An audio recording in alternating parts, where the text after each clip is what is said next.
Bien, mesdames et messieurs, Madame la Chancelière, chère Angela, Madame la Chancelière, je suis extrêmement heureux de vous accueillir aujourd'hui dans le Var, au fort de Brégançon, ici même où il y a 35 ans, presque jour pour jour, le président François Mitterrand accueillait le chancelier allemand Helmut Kohl. Et cet anniversaire place donc notre rencontre aujourd'hui sous les meilleurs augures.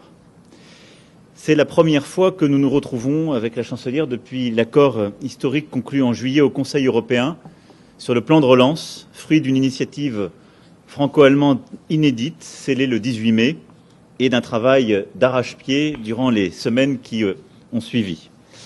Un plan de 750 milliards d'euros, dont une enveloppe de 390 milliards de subventions, qui permettront de financer une part significative des plans de relance nationaux, mais aussi de beaucoup de projets communs que nous souhaitons développer.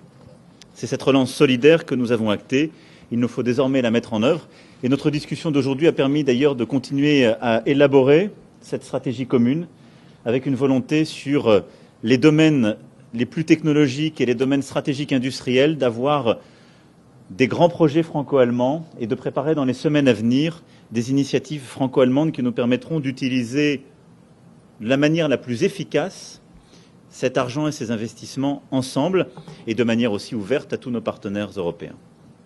Nous avons, lors de l'entretien que nous venons d'avoir et qui se poursuivra ensuite par un dîner de travail accompagné par l'ensemble de nos délégations, commencé à balayer nombre de chantiers extrêmement importants pour notre Europe et notre relation bilatérale. Nous vivons des temps qui sont faits de défis. La crise du Covid-19 est le premier de celui-ci, je dirais, au moment où nous nous parlons. Nous en avons longuement parlé, à la fois des situations que nous observons dans nos pays, des mesures que nous prenons pour nous coordonner et souhaiter une meilleure coordination européenne. Nous pourrons y revenir, si vous le souhaitez, dans le cadre des questions. Les défis, ce sont aussi les défis technologiques industriels que je viens d'évoquer, la mise en œuvre du plan de relance, sur lequel nous avons préparé une série, là aussi, d'initiatives conjointes. Et c'est également le contexte géopolitique qui est le nôtre.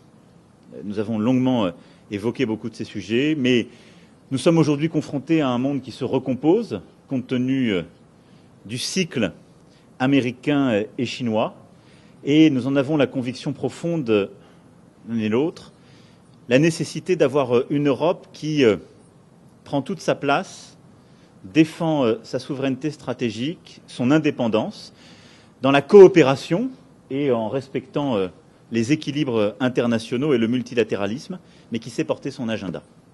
C'est cet agenda que nous souhaitons bâtir ensemble en Méditerranée orientale. Nous avons eu l'occasion à plusieurs reprises d'évoquer ce sujet durant l'été et même avant avec Madame la Chancelière. En Méditerranée orientale, nous avons longuement évoqué ce sujet, notre souhait de travailler ensemble à un agenda commun dont l'objectif est évidemment d'une part de préserver la souveraineté européenne.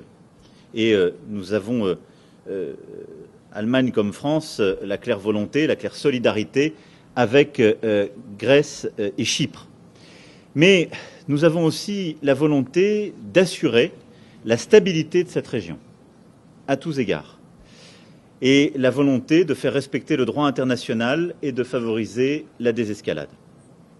Nos approches n'ont pas toujours été les mêmes dans les modalités, mais elles ont toujours été convergentes dans la volonté de faire de la Méditerranée orientale un espace de liberté, de respect du droit international, de stabilité. C'est le sens de la médiation initiée par l'Allemagne, qui, je l'espère, pourra reprendre rapidement. C'est le sens aussi du soutien clair à la souveraineté grecque apporté il y a quelques jours, comme aux initiatives prises avec Chypre précédemment, mais une volonté aussi de maintenir constamment le dialogue avec l'ensemble des parties prenantes. Et nous aurons dans les prochaines semaines à poursuivre cette coordination. C'est ce que nous avons agréé avec Madame la Chancelière. C'est aussi l'enjeu de sécurité et de stabilité en Méditerranée qui nous conduit à travailler ensemble sur la Libye. Nous ne pouvons laisser des puissances étrangères s'ingérer dans ce conflit et violer l'embargo sur les armes imposé par les Nations Unies. Notre priorité demeure donc d'obtenir un cessez-le-feu puis d'enclencher une dynamique vers une résolution politique du conflit libyen. Pour cela, la mission européenne Irini doit être renforcée, les violations de l'embargo doivent être sanctionnées, et nous poursuivrons ensemble le travail, à la fois pour que l'agenda onusien progresse et pour que l'ensemble des voisins puissent être pleinement associés à cette évolution. Nous sommes également revenus sur la situation en Biélorussie, à la suite du Conseil européen extraordinaire qui s'est tenu hier. L'Union européenne doit continuer de se mobiliser aux côtés des centaines de milliers de Biélorusses qui manifestent pacifiquement pour le respect de leurs droits, de leur liberté, de leur souveraineté. Un dialogue entre les autorités, l'opposition et la société civile est à cet égard indispensable.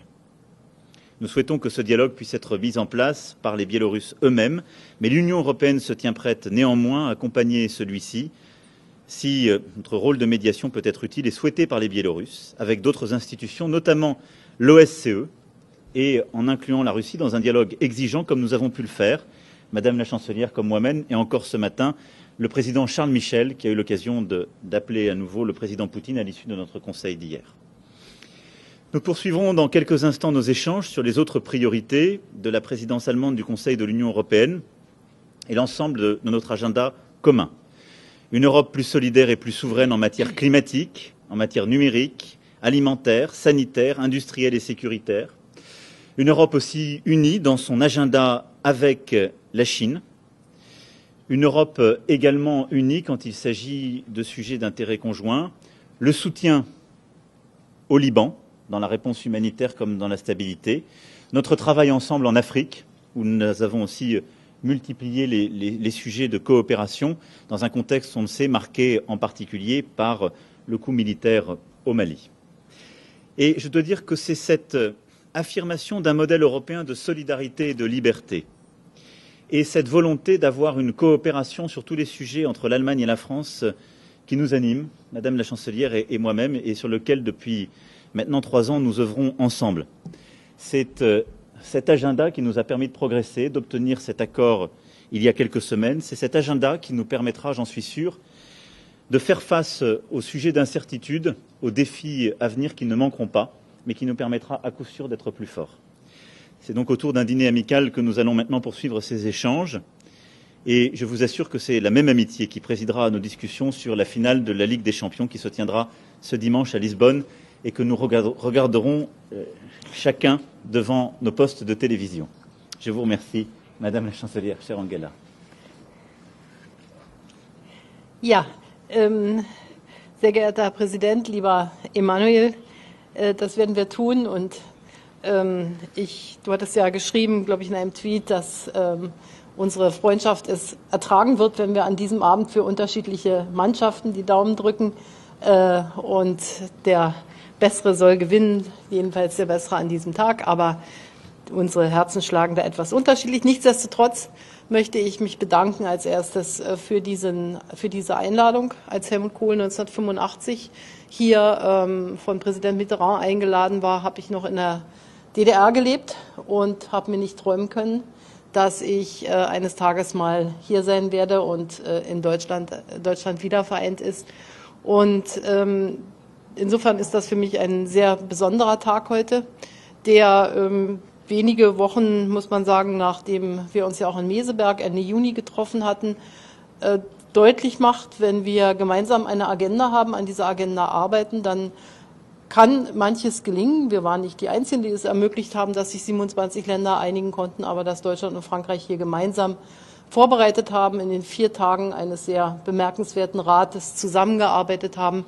Das hat die Einigung sicherlich befördert und die war ein ganz wichtiges Signal für die Handlungsfähigkeit Europas in einer der schwierigsten, wenn nicht der schwierigsten ökonomischen Herausforderungen, vor der wir stehen, seit dem Zweiten Weltkrieg. Corona ist nicht vorbei. Das hat auch den Beginn unseres Gesprächs heute charakterisiert, dass wir auch hier noch europäischer agieren müssen, dass wir ähnliche Reaktionen haben müssen auf Risikogebiete. Wir können nicht wieder das ganze Land sozusagen in einen Lockdown versetzen oder wollen das nicht. Deshalb müssen wir regionaler arbeiten. Wir haben vieles über das Virus gelernt, aber wir können und werden uns hier auch sehr eng abstimmen, wie wir dieses Virus weiter eindämmen. Wir haben also Handlungsfähigkeit gezeigt in einer ökonomisch und auch politisch wichtigen Situation im Juli. Und das muss jetzt umgesetzt werden in den Diskussionen mit dem Europäischen Parlament, in den nationalen Ratifizierungen. Denn es ist von entscheidender Bedeutung, dass das Geld dann auch zur Verfügung steht für die notwendigen Investitionen ab Beginn des Jahres 2021.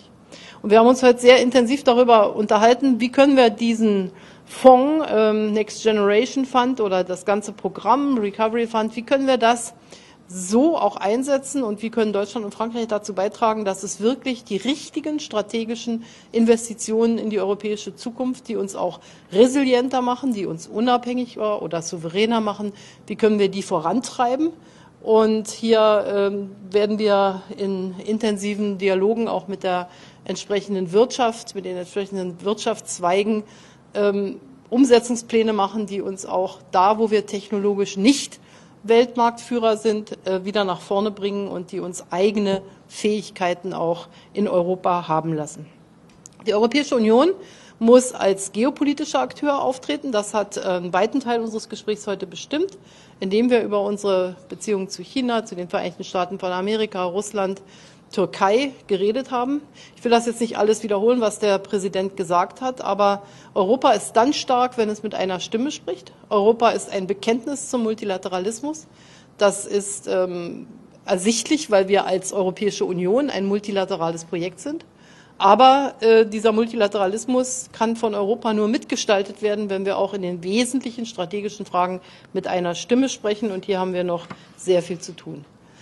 Wir haben uns intensiv ausgetauscht über die Situation in Libyen, nach wie vor ein großes Problem. Wir setzen auf einen UN-geführten Prozess, aber wir werden auch gerade die Nachbarländer von Libyen ermuntern, sich einzubringen in die Lösung der Frage. Und für uns ist wichtig, Libyen ist nicht ein Land, in dem man sozusagen seine eigenen strategischen Aktivitäten als Drittstaat sozusagen realisieren kann, sondern Libyen muss von den Libyern gestaltet werden. Und dafür werden sich Deutschland und Frankreich einsetzen. Die Lage im östlichen Mittelmeer, darüber hat der Präsident Emmanuel Macron gesprochen, ist für uns von großer Bedeutung. Wir brauchen dort Stabilität und nicht Spannung. Wir haben dort eine sehr kritische Situation. Und ich bin überzeugt, wenn Deutschland und Frankreich hier ihre gemeinsamen Kraft reinsetzen, dann werden wir gute Lösungen finden, die Kooperation hoffentlich ermöglichen, die aber auch deutlich machen, dass sozusagen Attacken auf die Souveränität von Mitgliedstaaten der Europäischen Union von uns nicht akzeptiert werden. Wir stehen dafür, dass man Probleme in Gesprächen löst und nicht durch Eskalation von Spannungen. Das gilt für alle Beteiligten. Wir werden in vielen weiteren Bereichen, das werden wir jetzt ja auch fortsetzen beim Abendessen, uns sehr eng abstimmen. Das gilt auch für den Austritt Großbritanniens aus der Europäischen Union, auch noch ein Thema, was während der deutschen Ratspräsidentschaft da ist. Und ich darf sagen, dass ich mich ganz, ganz herzlich bedanken möchte, nicht nur für die heutige Einladung, sondern für das gemeinsame politische Handeln, was natürlich für die deutsche Ratspräsidentschaft auch eine große Unterstützung ist. Und es wird von uns sehr viel Koordination erfordern, wenn ich allein denke, dass der Europäische Rat ja noch gar nicht so lange her ist, aber was seitdem sich auf der Welt schon wieder verändert hat, die schreckliche Unfall im Libanon, die Situation in Weißrussland, die Entwicklung der Pandemie jetzt wieder, sodass dieser Tag heute für mich sehr, sehr wichtig ist, strategisch, damit wir unsere Agenda sehr eng abstimmen können. Und deshalb nochmal Dankeschön, dass wir das hier machen können. Und ich glaube, es ist ein guter Punkt, nicht nur für unsere bilaterale Zusammenarbeit, sondern auch für ganz Europa.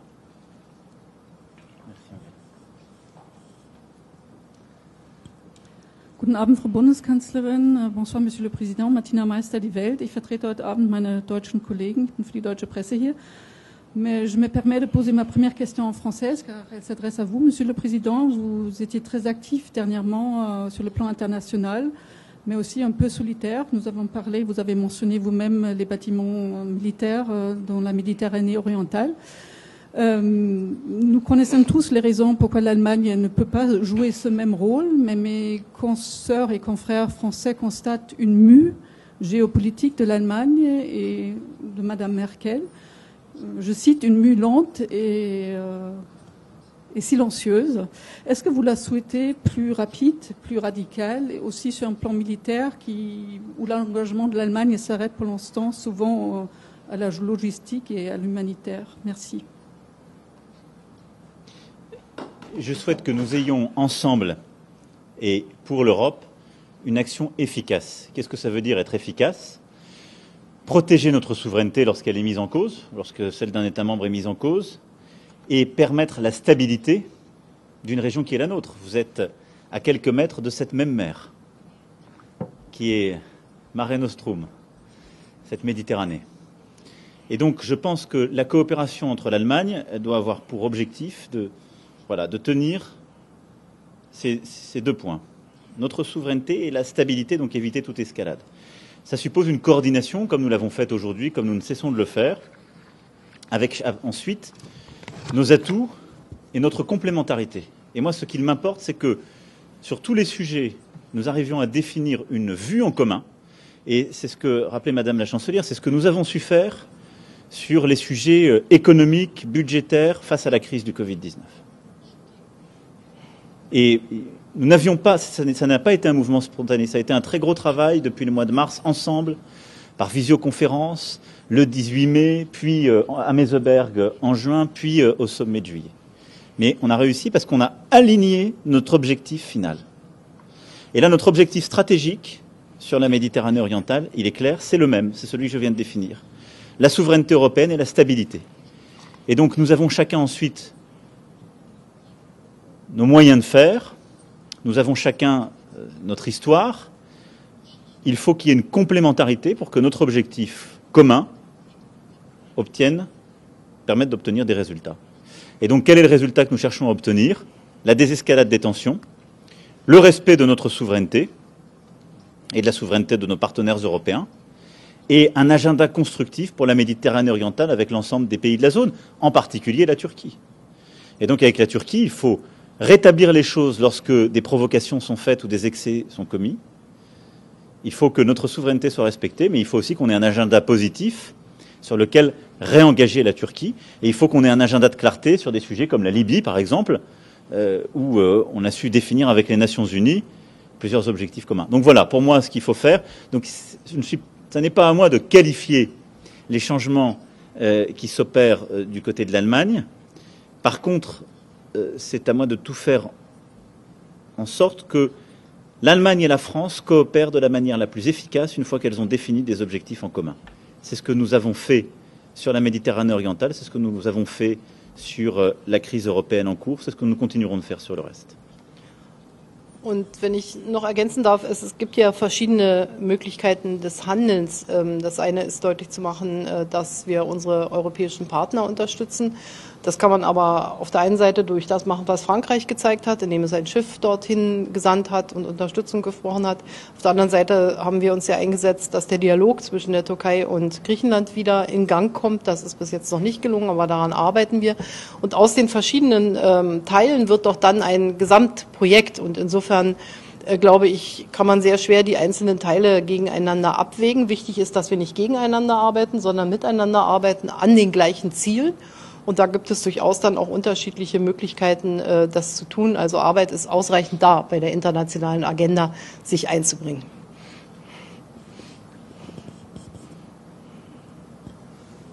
Bonsoir, Jérôme Rivet de l'AFP.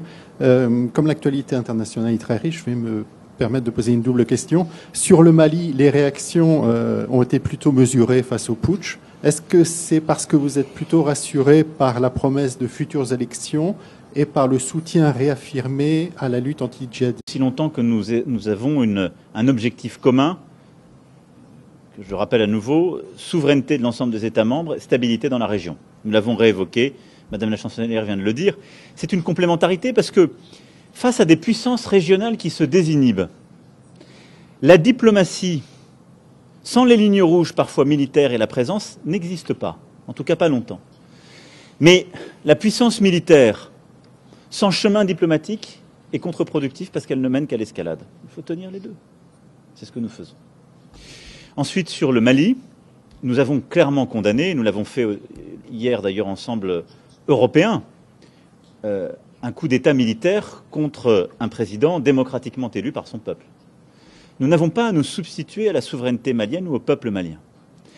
La France, à travers l'opération Barkhane, l'Europe, et d'ailleurs l'Allemagne, l'Espagne, plusieurs autres pays membres le sont aussi sur beaucoup d'autres sujets militaires à nos côtés. Les Nations Unies, avec la MINUSMA, sont présentes au Mali. Nous ne sommes présents collectivement au Mali qu'à la demande du peuple malien souverain et qu'à la demande de l'ensemble des États de la région, en particulier de la CEDEAO. Et donc nous n'avons pas à nous substituer à la souveraineté malienne. Nous avons à condamner un coup de force militaire contre un dirigeant démocratiquement élu. Et après, nous avons demandé, premièrement, qu'il soit relâché le plus vite possible et qu'aucune violence ne soit faite. Deuxièmement, que le pouvoir soit rendu le plus rapidement possible aux civils et qu'une transition rapide et démocratique soit assurée. Et troisièmement, pour le peuple malien, il y a deux choses auxquelles nous veillons. La stabilité du Mali et la poursuite de la lutte contre le terrorisme. Parce que, je le rappelle, c'est avant tout le fléau des Maliennes et des Maliens, de leurs voisins, et je pense aussi aux Nigériens, aux Burkinabés, aux Mauritaniens, je pense aussi aux Ivoiriens qui ont eu à connaître un peu plus au sud des troubles encore récemment, aux Tchadiens. Et donc l'ensemble de ces États regardent aussi la situation pour que rien ne soit fait pour nous divertir de cette priorité qui est la lutte contre le terrorisme dans la région et qui est la seule chose qui justifie à la demande des Maliens notre présence. Ganz genau. Also erstmal ist es so, bei aller Kooperation sind wir ja auch ganz unterschiedliche Charaktere. Das ist ja auch schön, dass der Herrgott die Menschen unterschiedlich geschaffen hat. Deshalb sind unsere Reaktionen natürlich auch geprägt von den jeweiligen Eigenschaften. Aber ich kann auch nur wiederholen, was wir schon gesagt haben. Wenn es dem gleichen Ziel dient, dann sind die verschiedenen Facetten auch wichtig in einer politischen Strategie. Was Mali anbelangt, so ist natürlich das Engagement Frankreichs hier noch sehr viel größer durch die Einheit Barkhane im Kampf gegen den Terrorismus. Da will ich auch ein ausdrückliches Dankeschön an Frankreich sagen, weil Frankreich hier große Lasten trägt. Und wir haben unser Engagement in Mali ständig vergrößert in der ganzen Sahelzone. Deshalb verurteilt auch Deutschland, der ganze Europäische Rat hat das gestern getan, diesen Staatsstreich. Wir unterstützen ECOWAS bei den Bemühungen, eine Transition hinzubekommen. Und alles wird kein gutes Ende nehmen, wenn der Kampf gegen den Terrorismus nicht fortgesetzt wird. Und deshalb werden wir uns auf Stabilität und Kampf gegen den Terrorismus auch weiter konzentrieren. Und gleichzeitig auf einen demokratischen Weg pochen, natürlich in Mali.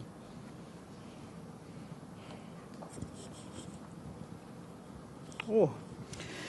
Ja, eine Frage im Namen von Thomas Walde vom ZDF, der gerne wissen möchte, welche konkreten Maßnahmen Deutschland und Frankreich ergreifen, um zu verhindern, dass bei einer zweiten Corona-Welle es wieder zu einer Kleinstaaterei kommt und zum Auseinanderfallen Europas.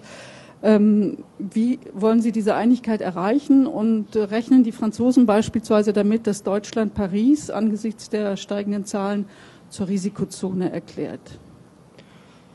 Naja, wir versuchen uns bei allem, was wir tun, an den Fakten zu orientieren. Und das tun wir in Deutschland, sehr zum Leidwesen mancher Landkreise, wo wir auch zum Beispiel Mobilitätsbeschränkungen eingeführt haben. Und so versuchen wir auch den Angang jetzt in Europa zu finden. Und da wird jeden Tag neu beraten und neu beratschlagt. Wir haben heute zum Beispiel Teile von Kroatien zum Risikogebiet erklärt. Und wir müssen auch damit rechnen, dass wenn in Deutschland die Zahlen in einem bestimmten Gebiet steigen, dass dann andere die Schlussfolgerung ziehen. Wir können nicht anders handeln mit unseren europäischen Nachbarn, als wir bei uns zu Hause im eigenen Land handeln. Ich bin jetzt schon mal sehr froh, dass diese Grenze 50 pro 100.000 eine bestimmte Rolle spielt. Man muss dann immer auf das Charakter des Infektionsgeschehens schauen. Das spielt noch eine zusätzliche Rolle.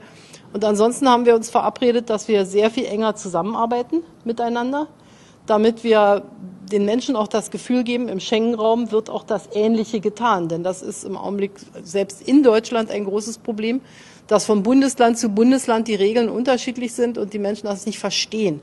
Und es geht nicht darum, dass man Gleichmacherei betreibt, aber es geht darum, dass man mit den Fakten ähnlich umgeht. Und hier hat Europa noch sehr viele Möglichkeiten oder der Abstimmung. Ich glaube nicht, dass wir jetzt einfach, das wollen wir politisch um jeden Preis wirklich vermeiden, die Grenzen wieder schließen. Aber das setzt auch voraus, dass wir koordiniert agieren. Wenn der eine gar nichts täte, was ja in Frankreich nicht der Fall ist, ich sage nur mit anderen europäischen Ländern, dann ist das schwierig. Ich sag mal, wenn deutsche Abiturienten ihre Feiern nicht in Deutschland machen dürfen, weil sie da Restriktionen haben, dann aber in andere Länder fahren können, wo das wunderbar geht, dann geht das auf Dauer nicht gut. Und ich spüre aber in Europa den Willen zu einem gemeinsamen Handeln, auch wenn wir auf dem Weg viel lernen müssen, denn wir haben uns ja alle nicht jahrzehntelang auf die Pandemie vorbereitet, sondern müssen jetzt gucken, was wir erfahren, was wir erreichen im Umgang mit diesem Virus, der uns ja doch sehr einschränkt. Oui, sur ce sujet qui est celui de la coordination européenne et de la lutte contre le virus et ses effets. D'abord, nous avons réussi, quand nous nous sommes donné la peine, à avoir une vraie coordination européenne. Ça a été le plan de relance de juillet dernier, qui est la coordination la plus étroite et efficace pour faire face aux conséquences économiques et sociales de cette pandémie. Ensuite, le défi qui est le nôtre aujourd'hui, c'est dans la situation où on voit partout plus de cas observés, de savoir comment éviter les erreurs qui ont été faites tout au début de la crise. Et je rejoins pleinement Madame la Chancelière. Premièrement, les faits scientifiquement établis, objectivés et homogènes. Je pense que c'est très important, la coordination doit se baser sur la science. La deuxième chose, c'est qu'on a la même stratégie, la même approche sur les grandes règles. Une politique de prévention qui est la même, au PROU, et on veille à l'harmoniser. Donc la prévention par les gestes barrières et le masque, tester, tracer, isoler. Avec d'ailleurs les mêmes difficultés que nous avons, on l'a évoqué, pour parfaitement isoler dans des démocraties comme les nôtres. On ne peut pas mettre les gens, enfermer les gens dans des tiers-lieux où ils seraient privés de toute liberté. Donc nous connaissons les défis, mais nous sommes maintenant, sur l'ensemble de cette stratégie, beaucoup plus coordonnés. On a ensuite amélioré la coopération européenne sur le vaccin, ensemble, en associant beaucoup d'autres États et la Commission, pour d'abord encourager nos industriels qui recherchent sur des vaccins, mais aussi nous assurer que nous aurons les capacités de les produire et les livrer à nos populations quand ces vaccins seront disponibles. Et je le dis, c'est très important, au moment même où on a plusieurs vaccins qui sont en phase 3, et donc où on a des perspectives qui sont raisonnables d'avoir un vaccin dans les prochains mois. Ça ne va pas régler le problème des prochaines semaines, mais des prochains mois. Nous nous sommes coordonnés sur des sujets de la vie quotidienne de nos concitoyens, la rentrée scolaire qui s'effectuera dans les prochains jours, où les règles, là aussi, doivent être harmonisées, mais on aura une rentrée scolaire qui se fera. On ne va pas mettre nos pays à l'arrêt, mais on va devoir vivre avec le virus en veillant à ce qu'il ne se propage pas, et en particulier ne se propage pas plus vite et ne touche pas les personnes les plus âgées qui sont, on le sait, les plus fragiles. Et l'un des défis qui est le nôtre, et on va y travailler, on va surtout demander à nos ministres de la Santé d'y travailler dans les prochains jours et prochaines semaines, c'est de voir comment on gère ces foyers infectieux lorsqu'ils sont découverts.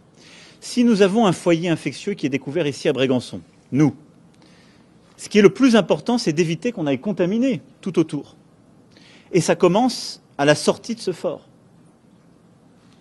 Mais ça n'a aucun sens, si on a un foyer infectieux ici, de fermer toutes les frontières françaises. Or, trop souvent, on a réagi comme ça, à l'échelle nationale et de nos frontières. Et donc, ce que nous voulons faire, c'est d'avoir une homogénéité, une coordination de gestion de l'épidémie par foyer infectieux. Dans leurs mesures, et d'ailleurs nous avons les mêmes critères entre l'Allemagne et la France, mais aussi pour qu'on puisse avoir les mêmes mesures de restriction de la circulation des personnes, de fermeture, quand on a un foyer épidémique qui est identifié au niveau le plus fin, pour permettre ensuite d'avoir les garanties entre États membres et d'éviter de tout rebloquer. Ça, ce sera le travail des prochaines semaines. Mais il faut être très clair avec nos concitoyens. Nous faisons tout pour coordonner au mieux, mais on le fait sur des bases scientifiques établies, objectives, et aussi avec la connaissance qu'il faut être encore très humble. On ne sait pas tout sur ce virus. Ce qu'on sait, c'est qu'il circule toujours et qu'il est là dans nos pays. Bonsoir, Julie Pietri de la radio France Inter. Quelle est votre réaction face à l'hospitalisation de M. Navalny? Est-ce que vous confirmez que la France est prête à l'accueillir pour tenter de le soigner? Et par ailleurs, qu'attendez-vous de M. Poutine sur la crise en Biélorussie? Alors sur M. Navalny, nous sommes évidemment extrêmement préoccupés et attristés par la situation d'Alexandre Navalny, et nous avons appris ce matin ce qui lui était arrivé. Et je veux ici dire que nous lui apportons tout notre soutien à lui, à sa famille, à ses proches, pour un prompt rétablissement, et nous sommes à leur côté. Les nouvelles que nous avons à cette heure sont extrêmement inquiétantes. Nous continuons de suivre de très près la situation. Nous en avons discuté avec Madame la Chancelière. Nous sommes évidemment prêts à apporter toute l'assistance nécessaire à Alexandre Navalny, à ses proches, sur le plan sanitaire, sur le plan de l'asile, de la protection, c'est évident. Et là aussi, nous en avons longuement parlé. Bien sûr, là aussi, toute la clarté devra être faite sur les circonstances qui ont conduit à cette situation. Et nous serons extrêmement vigilants sur les suites et les enquêtes qui seront menées. J'espère surtout qu'il pourra être sauvé et nous apporterons tout le soutien qui sera demandé pour ce faire. Sur la Biélorussie, je l'ai évoqué, nous avons eu, Madame la Chancelière, moi-même, le Président Charles Michel, plusieurs échanges avec le Président Poutine sur la situation en Biélorussie.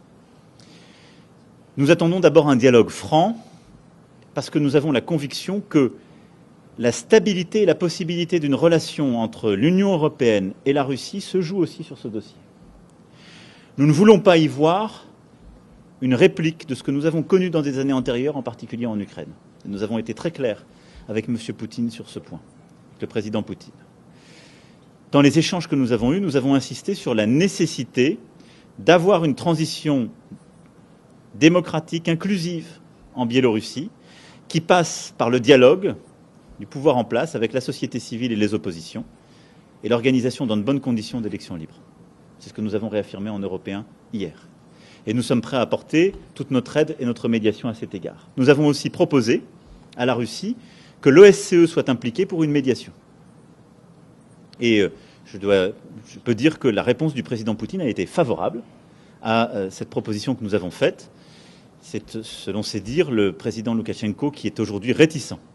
Et donc, ce que nous attendons de la Russie, c'est véritablement un dialogue franc et sincère avec l'Union européenne, et en particulier l'Allemagne et la France. C'est une coopération pour une médiation efficace, et c'est d'apporter sa pierre pour éviter toute escalade et pour surtout bannir absolument toute violence additionnelle dans la situation biélorusse. Ja, was Herrn Nawalny anbelangt, so waren wir natürlich heute auch in Deutschland sehr bestürzt über die Nachricht, dass er im Krankenhaus ist, in einem, wie man hört, ja sehr besorgniserregenden Zustand. Ich hoffe und wünsche natürlich, dass er baldmöglichst genesen kann. Und wenn das gewünscht wird, so gilt das, was für Frankreich gilt, auch für Deutschland, dass wir ihnen natürlich alle gesundheitliche Hilfe zuteil werden lassen, auch in deutschen Krankenhäusern, aber das muss natürlich von dort her gewünscht werden. Und was jetzt ganz, ganz wichtig ist, ist, dass dringend aufgeklärt wird, wie konnte es zu dieser Situation kommen. Darauf werden wir bestehen, denn das, was man bis jetzt hört, sind sehr ungünstige Umstände. Und das muss sehr, sehr transparent gemacht werden. Was Weißrussland anbelangt, bin ich sehr froh, dass wir gestern die Videokonferenz hatten als Europäischen Rat, dass wir ein großes Maß an Einigkeit hatten. Wir hatten sowohl der französische Präsident als auch ich mit Wladimir Putin, dem russischen Präsidenten, gesprochen, unsere Ansichten sehr klar gemacht, was wir erwarten. Und das heißt vor allen Dingen, dass die Menschen in Weißrussland, die sehr viel Mut zeigen, die sehr viel Kraft aufbringen, dass sie die Möglichkeit haben, die Geschicke ihres Landes mitzubestimmen, dass es zu einem Dialog kommt, sei es unter Vermittlung zum Beispiel der OSZE. Charles Michel hat auch als Ratspräsident mit dem russischen Präsidenten gesprochen und auch über diesen Rat ihn aus erster Hand informiert. Das finde ich sehr, sehr gut. Wir zeigen damit, dass wir mit Russland, wenn gewünscht auch mit Weißrussland, aber Präsident Lukaschenko hat bis jetzt mit niemandem telefoniert, dass wir den Dialog suchen.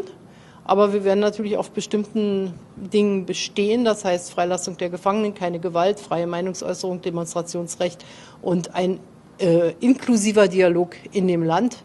Und das sind die Werte, für die wir einstehen und nicht nur bei uns zu Hause, sondern eben auch für die mutigen Menschen in Weißrussland. Okay. Très bien. Merci beaucoup. Bonne soirée à toutes et tous. Merci à vous. Dankeschön. All right. Handshake gibt's nicht mehr.